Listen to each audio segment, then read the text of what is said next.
Oh, oh. Welcome to Trash Island.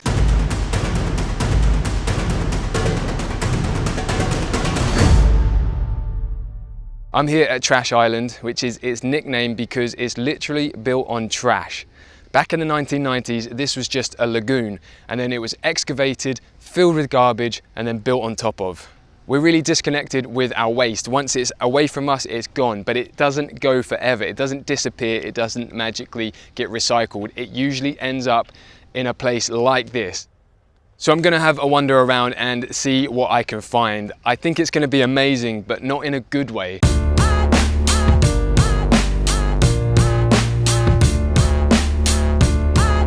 I am wandering around the mountain of trash to the point of entry of the garbage, I think. It's just a massive, massive place. And everything on it is massive as well. The junk, the garbage is massive. These concrete blocks are massive. Apparently the water around here is toxic. Apparently, it makes sense.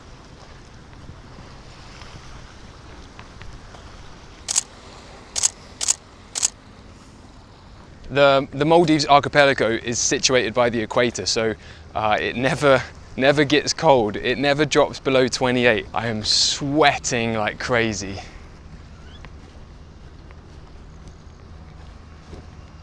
Oh wow, there's a huge tree, like a trunk of a tree. That must be heavy. What a shame. You don't want a tree to end up in a place like this.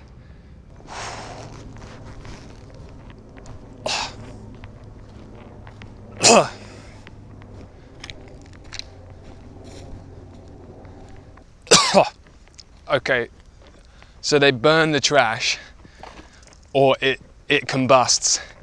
Either way, it's disgusting and it's toxic. Look at that. I don't want to get too close. I can smell it and I don't really even want to open my mouth. Oh, oh.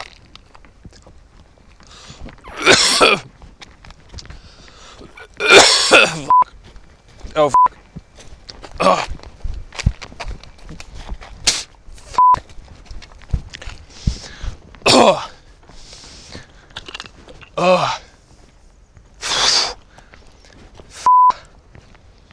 Oh, that's disgusting.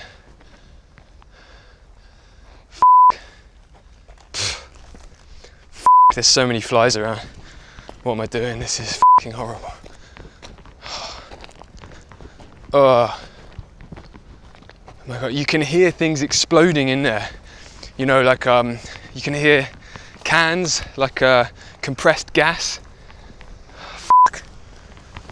Oh, it's disgusting. So this isn't my first time on Trash Island. I was here last year, but I managed to miss something pretty astonishing this time round. In fact, it's something I only noticed when I was back home editing this video. In this shot from the first visit, I'm filming from the back of a truck, filming the small distance between the ocean and the trash mountain. Now look at this drone shot from my second visit. See the difference? I'm approximately at this point in my first visit. Now let's cut to that shot. There was an ocean here last year. Now back to the second shot, the current shot. You can see the huge amount of land that has been reclaimed on the island. One year ago, this was underwater. It's incredible. Whoa.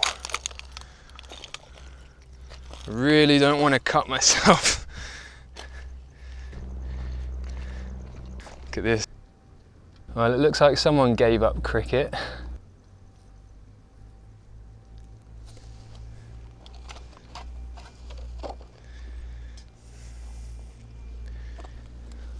So they have this main road here that connects like this trashy part of the island to the industrial part, and it's pretty busy. Oh, I want a lung transplant, jeez. So you can see how close the ocean is to the mountain. There's not much in it, to be honest. Oh look.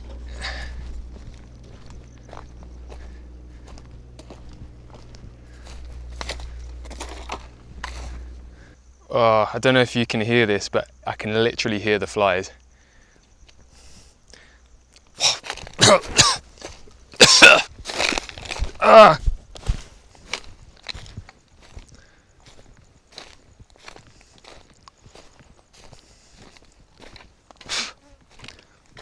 I'm getting across towards the industrialized part. Now there's a part of the island that basically kind of like mines some of the trash that comes in.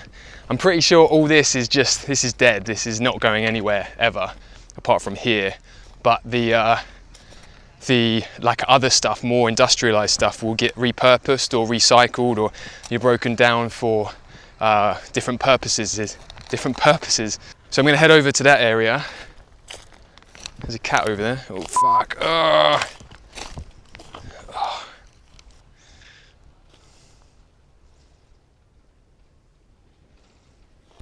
Don't know if it shows up on camera, but there's where the smoke is blowing over, there's like a haze in the air and you can really smell and taste it, and that's going in the atmosphere, obviously. And this is every single day, 24 hours a day, 7 days a week, year upon year upon year for the foreseeable. It is not going to stop. And this isn't just the only one. I mean, this is the only trash island I know about, but there's versions of this, but in countries. They're landfills, you know, garbage dumps, tips. We just don't really have a good way of dealing with the excess, with the refuse of humanity. You know, we're great at supplying need and demand, but we're not great at fulfilling the cleanup afterwards, the end part. I think there needs to be like a shift. We need to create an industry that's really gonna fix this. Should we have a look inside?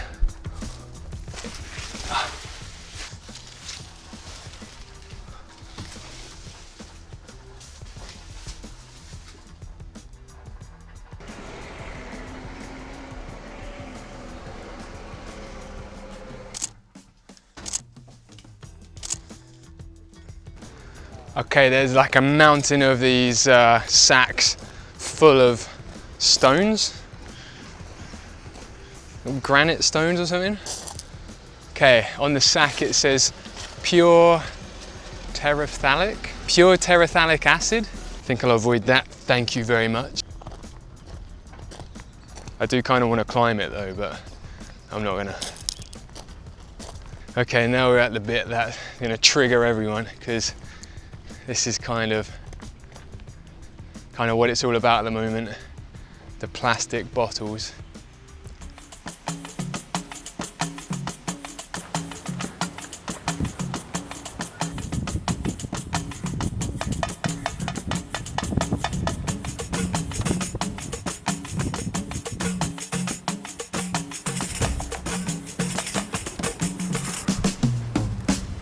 Wow, there's a truck on top of a hill of plastic bottles.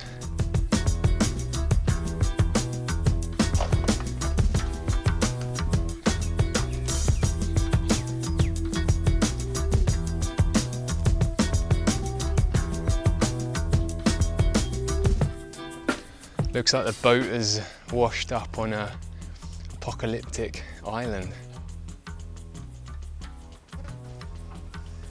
Now this looks like a minaret from a mosque, you know, the bit at the top of the mosque. And look, just behind it, there's a police car. I'm gonna leave Trash Island now. I think my health has had all it can take for one day. But I'm gonna head to some other Maldivian islands, because this trash problem isn't exclusive to Trash Island. In fact, there's a bit of a growing issue in the Maldives in general, and I want to discover more and learn more. I left Trash Island for Lamu Atoll, a collection of islands 250 kilometers from Trash Island. It's much more tropical and much more Maldives looking. From here, I took a boat to a nearby uninhabited island. These islands are actually nicknamed picnic islands by the locals who travel here on public holidays and weekends to literally picnic. It took less than 60 seconds to wander into a spot of plastic waste washed up by the ocean.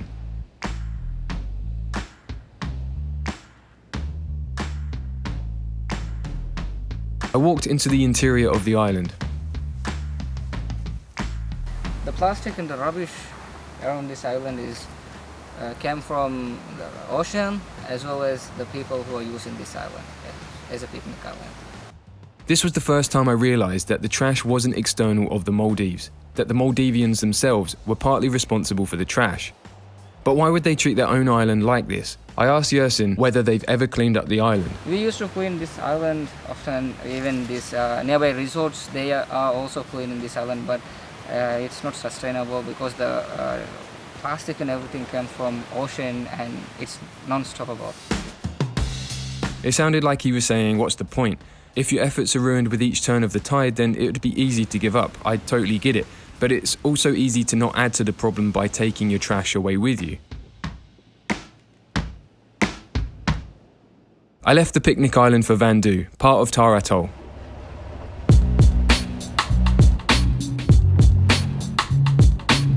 Vandhoo is a small island with a population of only 300 people. It was quiet and beautiful and typical of a small Maldivian community. The Maldives is classified as a high middle income country, but the feeling on the ground is quite rural, reminding me of some parts of Mexico or even Nepal. Once again, I took a wander and found the same scenes as on the other islands. Now, at this point, I'm wondering why I expect to find anything different and why it matters. Clearly, there's a pervasive problem with the management of trash, both in the communities and out at sea. Perhaps some part of it is expectations and reality, what I thought the Maldives would be like to what it actually is like. Being an outsider, a Westerner, we have pinned the Maldives as a pristine, untouched, exotic beauty, and what I find here is really quite different.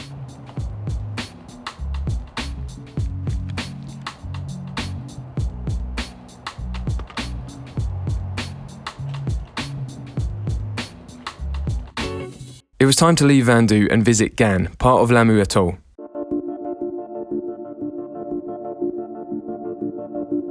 Gan is the most developed island in the atoll and it's also the home island of Shah. Shah is in his early 20s. When he heard what I was doing, he offered to take me around the island to show me some places. First stop was the shore.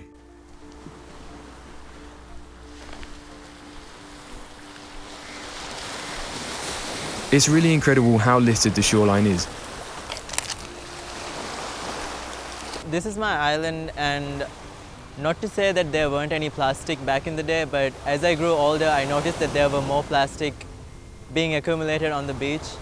To the outside world, we have completely natural, pretty beaches with no plastic, but for us locals here, we see trash every day. I remember when I was younger, most of the plastic that I saw were from foreign countries that had washed up on our shores. But now it's that, and mostly it's the plastic that's produced here in the Maldives itself. In the local islands, it's very common for people to just put their trash anywhere they find. I didn't realise that many islands have no waste management systems in place. There was no landfill or infrastructure, just a community dump. Shah rowed me across the island to the dump, but first we viewed it secretly as he wasn't sure about taking a foreigner directly to the site. The plumes of smoke above from the dump. Shah was confident we could go closer, so we went over. It's kind of just a mini version of Trash Island. It's just a landfill, an open trash can, burning and melting into the sand and air. And in a way, this is what Trash Island is all about. The Maldives has a small total population of around 500,000 people who have yet to create an infrastructure needed to deal with the waste they're creating. Perhaps they could deal with their own refuse in isolation, or perhaps after seeing trash wash up every single day, they realised this was futile.